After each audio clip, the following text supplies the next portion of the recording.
نوينا مثل ما نوى أبانا وجلالنا وشيوخنا ورجالنا وسلفنا الصالحون، ونوينا مثل ما نوى متقدمون في هذا المسجد.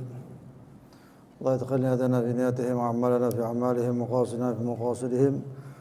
نسأل الله القبول والإقبال. صلى الله عليه وسلم إلى حضرة النبي محمد صلى الله عليه وسلم. الفاتحة.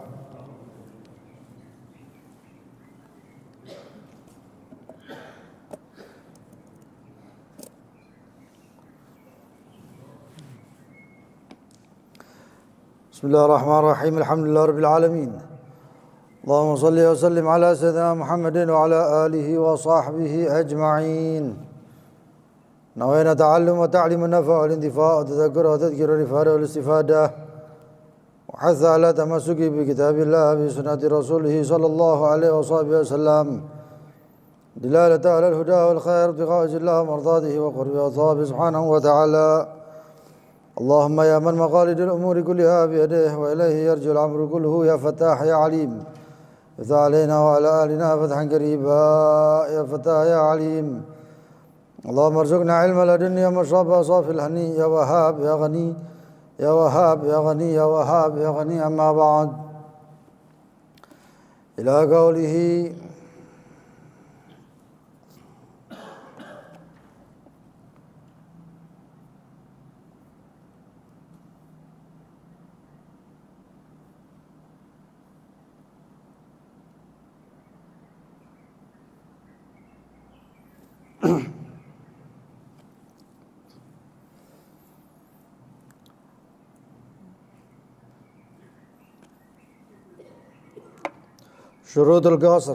شروط القصر الخامس، كون سفره مرحلتين أي طويلان، وهو ما يساوي 16 فرسخا، والفرسخ 3 أميال والميل 4000 خطوة، فالمرحلتان 82 كيلومتر تقريبا، وتقديره بسير الأثقال المحملة بالبضائع مدة يوم وليلة مع اعتبار الحد والنزول والراحة. السادس مجاوزة البلد، وتكون بمجاوزة السور في البلد المصور، وبمجاوزة العمران في البلد غير المصور. السابع العلم بجواز القصر شرعا، ولو رأى الناس يقصرون فقصر معهم جاهلا بجواز القصر فلا تصح صلاته، إلى آخر ما قال المؤلف. Masih di pembahasan tentang salat qasar atau salatnya musafir. Pertemuan sebelumnya kita sudah membahas beberapa tentang syarat-syarat daripada qasar, dan juga penjelasan tentang safar dalam koridor maksiat. Itu pun sudah kita jelaskan. Ada safar ketika mau berangkat itu sudah niatnya maksiat. Ada safar yang kemarin juga kita bahas sudah, dia berangkat di tengah perjalanan galabahul maksiyah, diganti menjadi kemaksiatan, atau di pertengahan perjalanan maksiat. Ada perjalanan dia asalnya mubah, lalu kemudian dirubah menjadi maksiat ketika di pertengahan perjalanan, dan juga ketika di tempat tujuannya maksiat, dan itu sudah kita jelaskan semuanya. Lalu kemudian di sini juga kita jelaskan bahwasannya orang yang tidak boleh qasar adalah orang yang dia melakukan perjalanan tapi perjalanannya tidak ada tujuan, haim. Orang sumpah stres ambil kunci mobil, kunci sepeda motor, jalan. Ya, di tengah jalan terus nggak taunya sudah sampai Malang. Ya, atau sampai lebih daripada 82 km. Duh, kok sampai sini? Karena stres, balahis, nggak merasakan apa-apa dia. Ya, nggak tahu, tiba-tiba sampai Malang aja. Nah, kalau kayak gini bagaimana? Nggak boleh qasar. Nggak boleh dia qasar. Kemudian hendaknya perjalanannya marhalatain. Ini kajian yang kita kaji hari ini. Kaunu safarihi marhalatain, perjalanannya 2 marhalah.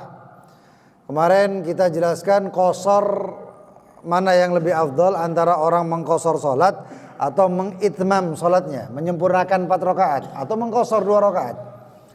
Ya. Ada yang mengatakan bahwa salah satunya afdal apabila lebih daripada 3 marahil. Lebih daripada 3 marhalah. Dan 3 marhalah itu menurut pendapat daripada madhab al-Imam Abi Hanifah. Al-Imam Abi Hanifah. Jadi menurut madhab Imam Abi Hanifah 3 marhalah itu ternyata menurut daripada salah satu a'immah, imam kita ya, daripada Imam Al-Qurdi, beliau itu menjelaskan bahwasannya thalatha marahil, 3 marhalah daripada madhab Imam Abi Hanifah itu sama dengan 2 marhalah Imam Syafi'i dalam madhab Syafi'i. Jadi kalau lebih daripada 82 maka lebih afdal bagi dia untuk mengqasar. Ini rakhsah dari Allah Subhanahu wa taala.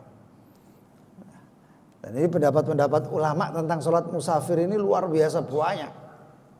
Banyak sekali. Ya. Kemudian dikatakan bahwasannya yang dinamakan perjalanan panjang itu harus lebih daripada 2 marhalah. 2 marhalah ke atas, itu perjalanan panjang. Di bawah berarti masih perjalanan pendek. Ya. Tapi tetap ada khilaf itu nanti. Ada khilaf bahwasannya 2 marhalah itu berapa kilo, berapa kilometer jaraknya. Dan itu 2 marhalah sama dengan 16 farsakh. Farsakh sama dengan 3 mil. 1 milnya 4.000 khatwah, 4.000 langkah. Farmalhalatan maka 2 marhalah sama dengan 82 kilometer tagriban kira-kira. Dan jika dikira-kirakan lagi pakai waktu, tadi kalau pakai jarak, tapi sekarang kalau pakai waktu, ya, waktunya zaman dulu nggak ada jam tangan, nggak ada jam. Ya. Maka dikatakan bisairil athqal al-muhammalah bi bada'i mudda yaum wa lailah. Yaitu perjalanan orang pakai tunggangan onta ya, atau kuda. Itu kurang lebih perjalanannya itu sehari semalam 24 jam. Itu sudah plus istirahatnya. Juga plus bongkar muatnya. Karena bongkar muat itu penting dalam perjalanan. Itu masuk dalam hitungan kalau kita pelajari 4 hari 4 malam itu arba'atul ayyam 4 hari di dalam masa orang bisa qasar itu ya, atau 4 hari itu kalau orang lebih dari 4 hari dia punya ketentuan seperti itu maka dia sudah nggak boleh qasar karena termasuk iqamah ya, termasuk iqamah. Nah, dalam 4 hari itu termasuk dihitung bongkar muatnya karena bongkar muat menurut para ulama fikih termasuk daripada ashghalus safar, kesibukan orang yang melakukan perjalanan. Ngeringkes tasnya ya, rapikan tasnya, terus kemudian naikkan ini tas atau kopernya di mobil dan lain sebagainya, itu termasuk ashghalus safar. Kemudian begitu juga syarat daripada qasar adalah mujawazatul balad, melewati daripada kotanya. Setelah lewat bukan dihitung dari batas kota, enggak. Kalau antum hitung batas kota, Surabaya Malang itu enggak boleh qasar. Syaratnya yang dinamakan safar itu adalah keluar daripada batas kota. Surabaya coret. Kalau antum ke Gresik berarti lewati jembatan itu. Ya.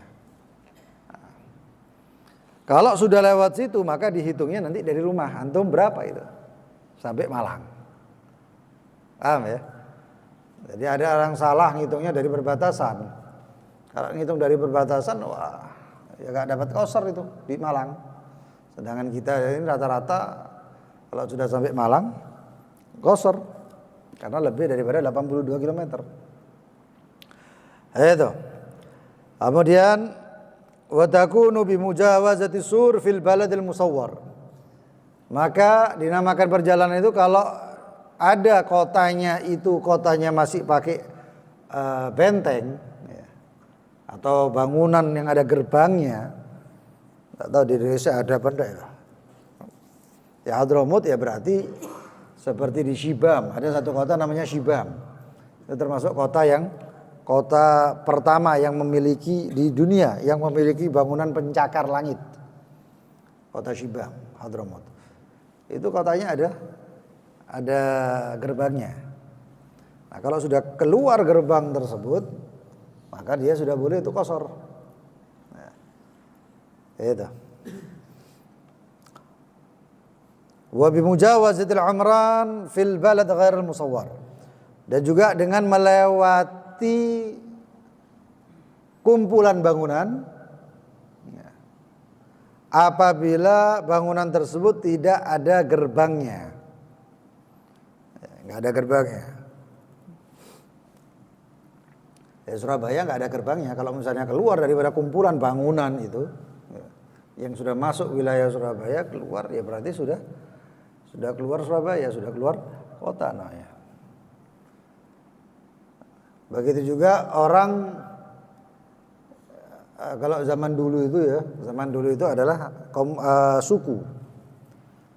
Jadi kalau suku itu berarti kemah-kemah. Nah kalau kemah-kemah ini bagaimana? Maka kemah-kemah ini dia keluarnya sampai batas daripada fasilitas perkemahan tersebut. Termasuk misalnya kemah tadi ada tempat sampingnya adalah tempat mainan anak-anak. Lapangan, misalnya. Itu lapangan dinisbahkan ke suku perkemahan tersebut, maka masih belum dinamakan safar di situ. Begitu juga kalau misalnya perjalanan pakai kapal. Nah, kalau pakai kapal itu bukan kemudian dia lepas dari pelabuhan selesai, enggak. Tapi dia harus lihat perjalanan itu kalau dari Surabaya ini kan Perak itu. Ya. Begitu keluar, kapal itu berlayar, maka dia lihat batasannya ini kira-kira sampai keluar daripada kumpulan gedung-gedung atau bangunan kota Surabaya kelihatan seret, ini sepi sudah.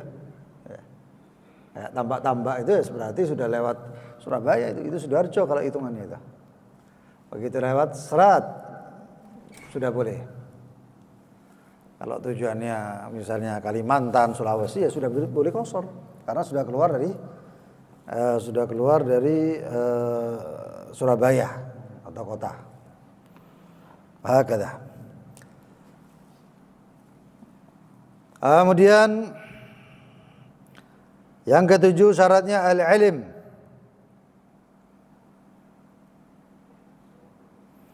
Yaitu mengetahui bijawazil qasr syar'an, yaitu mengetahui dengan diperbolehkannya mengqashar. Ini banyak orang bingung. Ini sudah boleh qashar apa enggak? Sudah boleh qashar apa enggak? Terus dia qashar enggak boleh. Dia harus itmam itu namanya. Kalau dia mengqashar enggak sah itu salatnya. Salatnya enggak sah. Ingat, setiap ibadah jika dikerjakan ma'asyak, dia melakukan kerja ibadah, tapi dikerjakannya ma'asyak, ada keraguan di situ, maka ibadahnya enggak sah. Bahkan wudu pun seperti itu. Ana batal apa enggak ya? Ana batal apa enggak ya? Akhirnya wudu aja, enggak sah gitu wudunya. Wudunya enggak sah. Makanya itu harus dibatalkan. Harus dibatalkan. Batalkannya bagaimana? Ya sudah terserah antum ya apa cara batalkannya. Nah, antum pegang harim antum ya plak batal alhamdulillah wudu. Nggak bisa, ya hagak sudah. Ya, pegang kemaluannya, batal sudah wudu. Ya, itu. Kemudian harus mengetahui bahwasanya ini sekarang boleh sudah boleh gosor. Nah, yang jadi pertanyaan, kapan itu dia boleh gosor? Apakah semenjak di rumah boleh atau harus keluar seperti tadi ada syaratnya kan ya? Harus keluar daripada mujawazatul balad. Kalau mungkin antum pernah ingat orang-orang Syiban dulu, orang-orang tua-tua kita dulu. Itu dia beliau itu kadang-kadang kalau kosornya di rumah. Di rumah itu sudah jamak kosor. Nah, kalau kita ini bagaimana? Sudah tahu sekarang kita nih apa persyaratannya. Nah, kalau sudah tahu persyaratannya, ya, tapi di situ ada gol. Makanya saya bilang banyak sekali pendapat ulama di masalah salat musafir ini. Maka ada pendapat daripada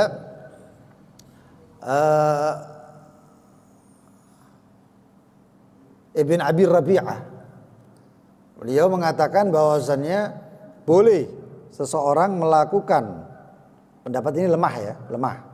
Boleh seseorang menjamak takdim ketika akan melakukan perjalanan jauh.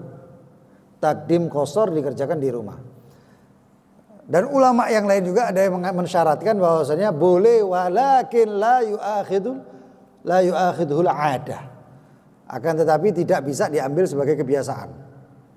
Jadi setiap antum mau ke Malang, tak sembahyang dulu di sini di rumah, enggak boleh. Kalau dia jadikan kebiasaan. Tapi kalau lidharurah, karena ada darurat, bahkan ada yang mengatakan hajat, maka boleh. Kalau takut-takut misalnya Surabaya, Malang, ya Allah tengah perjalanan ini pasti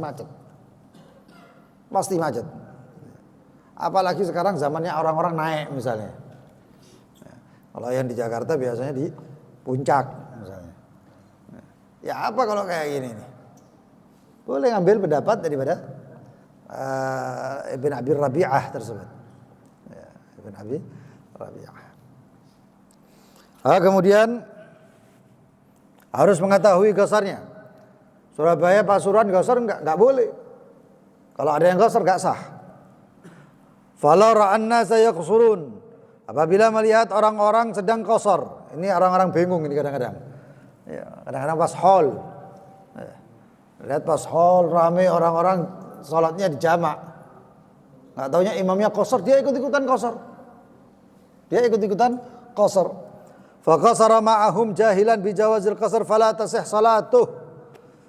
Andaikan dia mengqasar bersama mereka, jahilan bijawazil qasar, dengan dalam keadaan tidak mengetahui diperbolehkannya qasar atau tidak, fala tasihhu salatuh, maka salatnya enggak sah. Berapa banyak orang yang enggak paham ikut-ikutan qasar. Itu enggak sah. Kemudian yang 8, dawamu safar ila tamamis shalah. Berkesinambungannya safar. Safar itu terus masih dalam keadaan safar atau udzur safar tersebut ila tamamis shalah, sampai sempurnanya itu salat, sampai akhir daripada salat. Walau agama fi asna'iha, kalau di pertengahan sholat dia niat iqamah, pertengahan sholat dia niat iqamah, Allahu Akbar, dia sholat ya mikir, insyaallah seminggu aja sudah di sini. Asalnya dia nggak merhatikan masanya. Dia tidak perhatikan bahwasanya saya ini berapa hari, 2, 3, 4, 5 hari nggak ngerasakan seperti itu. Tapi dia mengatakan, sudahlah, seminggu selesai. Jadi nggak jadi, anak balik. Nah kalau kayak gitu bagaimana? Nggak boleh qasar. Itu niat mukim itu sudah, niat iqamah. Kalau aqama fi asna'iha au nawal iqamah, atau niat iqamah fiha, di dalam salat tersebut, fa alaihi itmamuha, maka seketika itu juga sempurnakan menjadi 4 rakaat. Enggak boleh qasar. Nah, yang jadi pertanyaan adalah qasar itu sampai berapa hari? Oh, ini pendapatnya luar biasa ini. Pendapat pertama, dan itu mu'tamad, 4 hari. Ghair yaumud dukhul wal khuruj. Selain masuknya hari keluar, hari masuk dan hari keluarnya, hari bongkar muat ya. Nah, ada orang masuknya hari Sabtu. Misalnya Sabtu zuhur atau gebel zuhur lah, atau zuhur siang gitu aja, atau waktu zawal.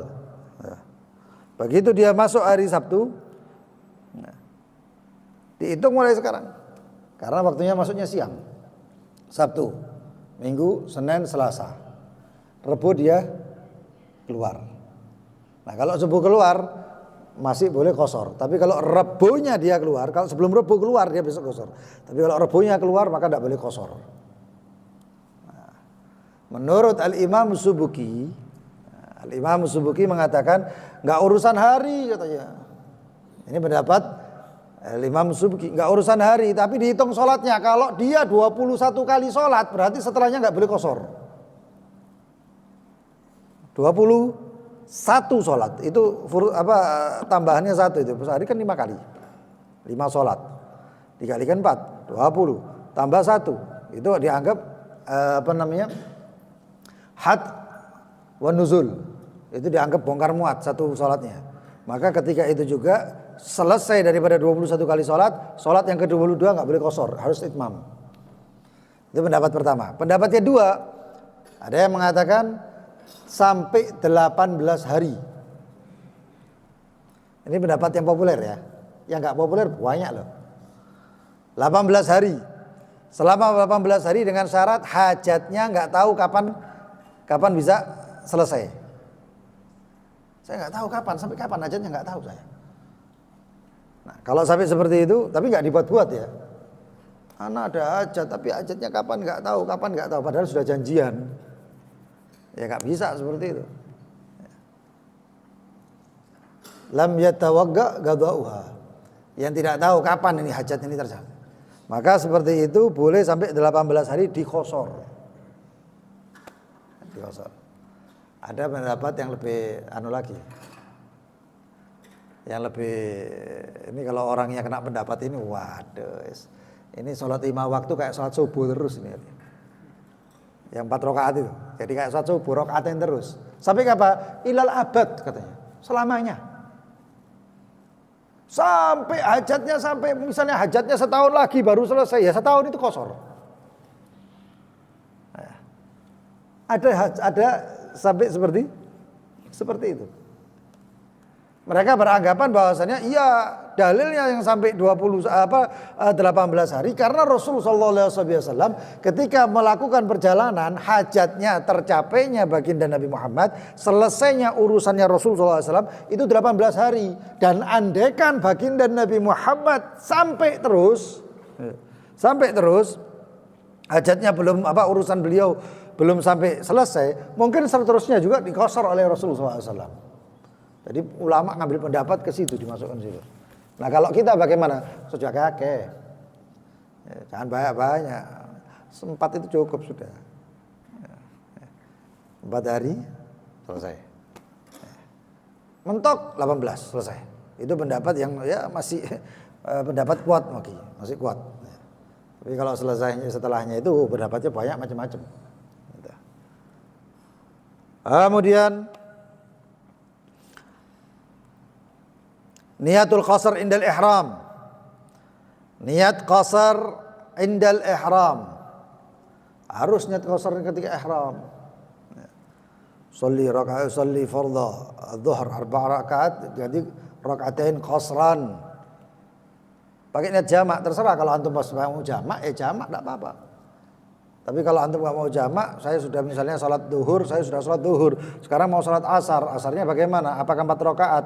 Antum sudah sampai Malang atau sudah keluar Surabaya, boleh qasar. Walaupun tidak pakai jamak. usalli fardhu al-'asr usalli fardhu al-'asr rak'atain qasran imaman adaan lillahi ta'ala Allahu akbar. Imaman adaan. Lah makmuman bagaimana? Makmum ya imam. Ente qasar imamnya itmam ya itmam. Ya, ente qasar imamnya 4 rakaat. Oh enggak bisa, antum ikuti imam. Yang ke-10 at-taharruz amma yunafi niyatul qasar fi dawamis shalah. Harus menjaga daripada apa-apa yang mencegah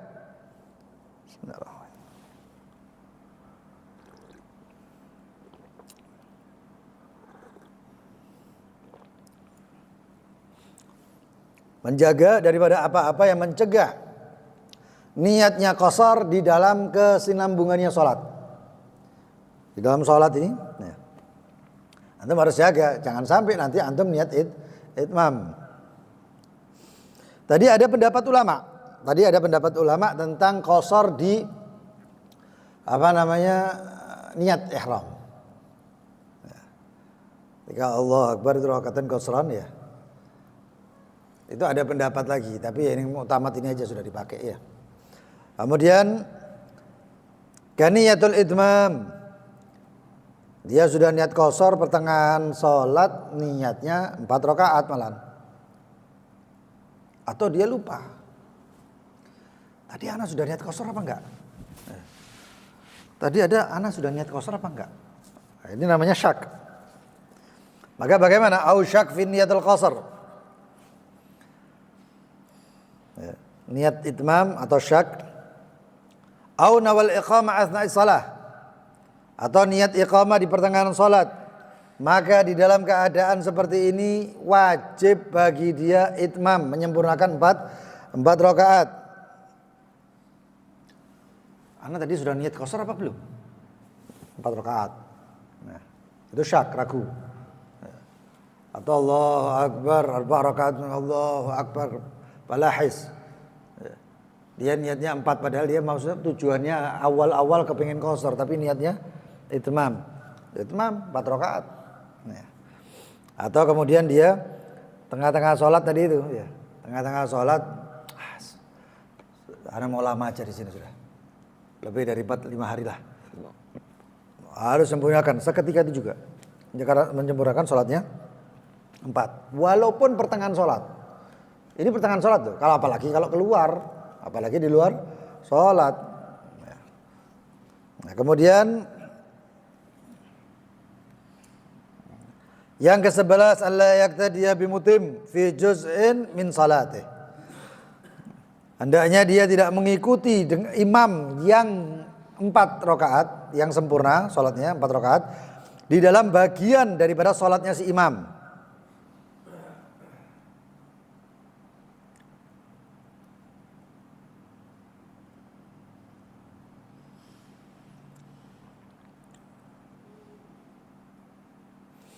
Ay alla yusalli al-qasir, yaitu hendaknya orang yang melakukan qasar tersebut tidak salat di belakang imam yang mutim 4 rakaat.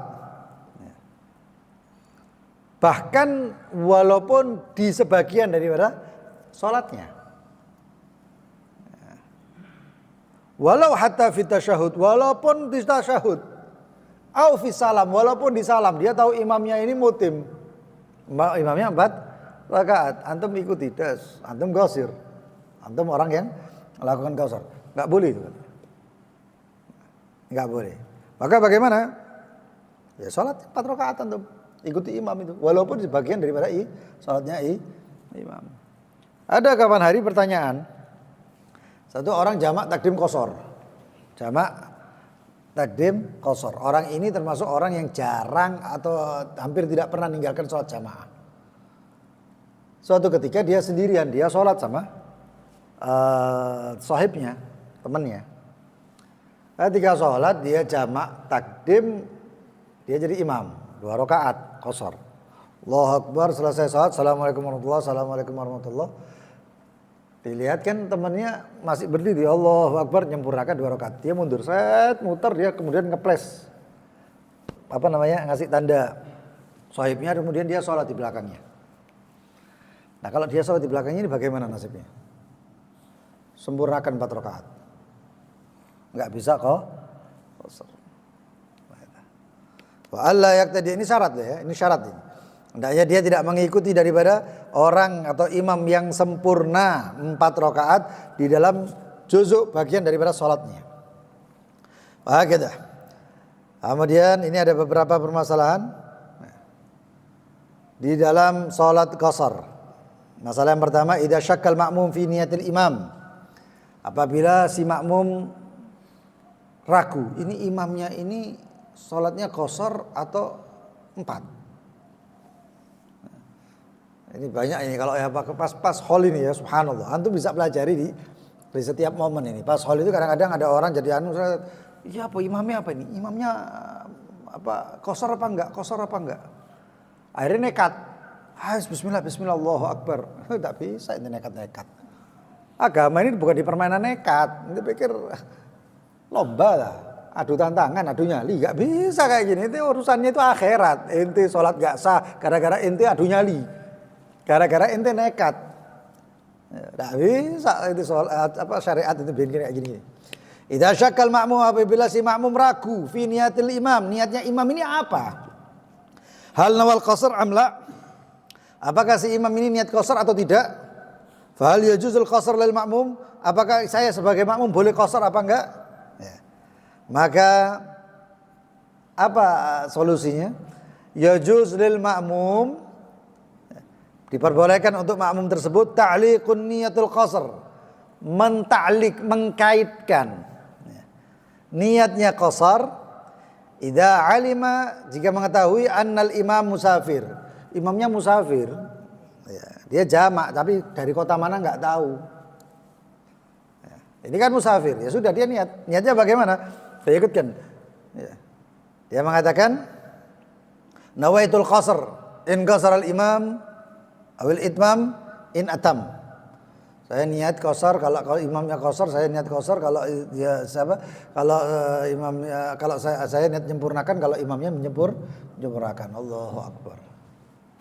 Ya, sebelumnya usolli fardhu apa ya. Nah, kemudian imaman in atam in qasar tu wa in atam. Walaupun itu dalam hati. Ya, walaupun dalam hati. Nah kalau sudah kayak gini bagaimana? Ya dilihat, ternyata imamnya qasar. Ya sudah, bismillah, ikut itu sudah.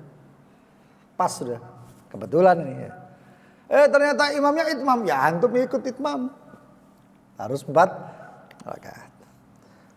Wa ma idza syakka fi safaril imam, tapi dia tahu imamnya ini musafir sama saya kayak saya. Dia dari luar kota juga.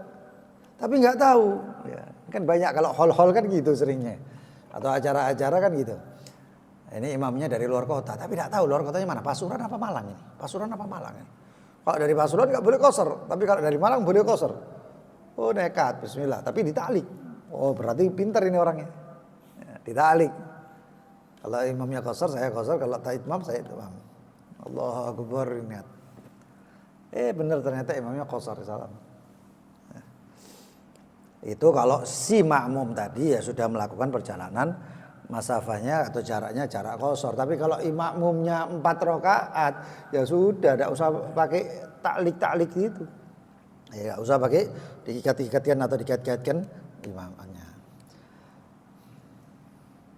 Amma idza syakka fi safar, ini imamnya dia ragu imamnya ini musafir apa enggak. Fala yajuz ta'liqun niyah, maka tidak diperbolehkan mentaklik niat. Mentaklik niat tidak boleh. Itu dalam keadaan ragu, jangan diterobos. Apapun antum yang mau lakukan, sholat, ibadah apapun ya. Kalau ragu, jangan diterobos. Ambil yang ya yakin. Ya itu tadi. Itu anak pertama kali dengar waktu hadir di pengajiannya Habib Anis Solo. Tahun 1999 lah kayak gitu kan lah. Dengan Masya Allah akhlaknya beliau ya, sambil tersenyum, ya harus batalkan itu, harus batalkan. Anak kok kayak aneh gimana loh, terus apa hubungannya sama tajdid dunia, tajdidul wudu bukan niat, tajdidul wudu dan lain sebagainya. Masih belum paham. Oh ajib, cari syaratnya ini. Maksud itu antum ibadah, kalau antum ragu nggak sah ibadahnya antum. Nggak sah ibadahnya. Wudunya nggak sah kalau ragu, sholatnya juga nggak sah kalau ragu. Maka ambil yakinnya. Ini qashar enggak qashar, ya paling aman itu sudah itmam sudah. Loh kan ini sudah masafatul qashar. Iya, itmam aja sudah. Karena antum ngambil yang asli, bukan ngambil rukhsah. Bukan ngambil yang diperingan, yang kasih keringanan. Tapi antum ngambil yang memang aslinya sempurnanya 4 rakaat. Wah, kata. Kemudian ada beberapa permasalahan, insyaallah akan kita kaji pertemuan yang akan datang. Mudah-mudahan Allah karuniakan ilmu yang bermanfaat. Wal amal bi muqtadal ilm, dan kita beramal dengan dasar ilmu. Ya, mari kita sama-sama baca zikir Selasa, mudah-mudahan dijauhkan daripada musibah, bala, bencana. Ya. Daripada apa-apa yang kita takutkan, kita tidak mau. Ya Rabbal Alamin. Bismillahirrahmanirrahim. Allahumma ya kafiyal bala, ikfina al bala qabla nuzulihi minas sama. Ya Allah, ya Allah, ya Allah, ya Allah, ya Allah, ya Allah, ya Allah. Allahumma ya kafiyal bala, ikfina al bala qabla nuzulihi minas sama.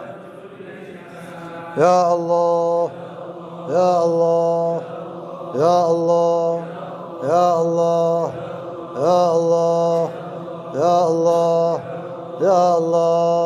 Allahumma ya kafiyal bala,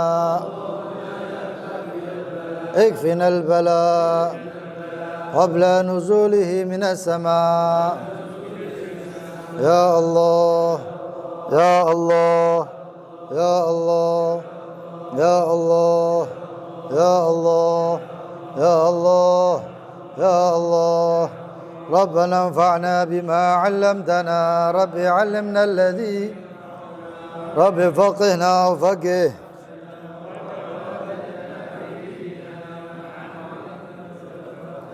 رب وفقنا ووفقكم لما ترتضي قولا وفعلا كرما.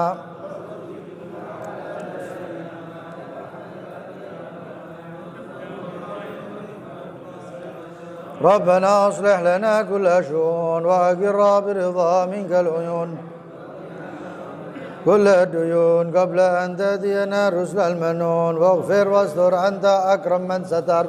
وصلاة الله تغشى المصطفى من إلى الحكيم بكتاب فيه للناس الشفاء. وعلى الآل الكرام شرفاء وعلى صحب مصابيح الغرر. اللهم اهدنا بهداك اجعلنا ممن يسارع ولا تولنا وليا سواك ولا تجعلنا ممن خالف. حسبنا الله ونعم الوكيل ولا حول ولا قوة إلا بالله العلي العظيم. وصلى الله على سيدنا محمد وآله وصحبه وسلم. الحمد لله رب العالمين. يا ربنا اعترفنا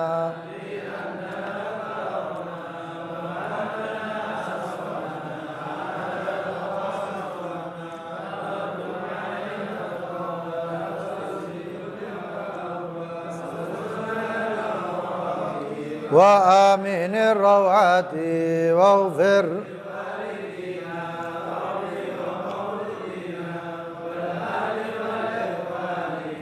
سائر الخلان وكل ذي محبة.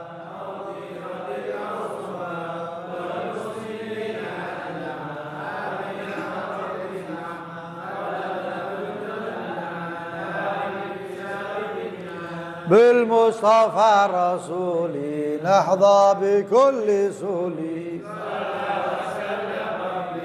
عليه عد الحبيب عداد طاس صحبي والحمد لله في البدء والثناء سبحانك اللهم وبحمدك أشهد أن لا إله إلا أنت أستغفرك وأتوب إليك اللهم صل على سيدنا محمد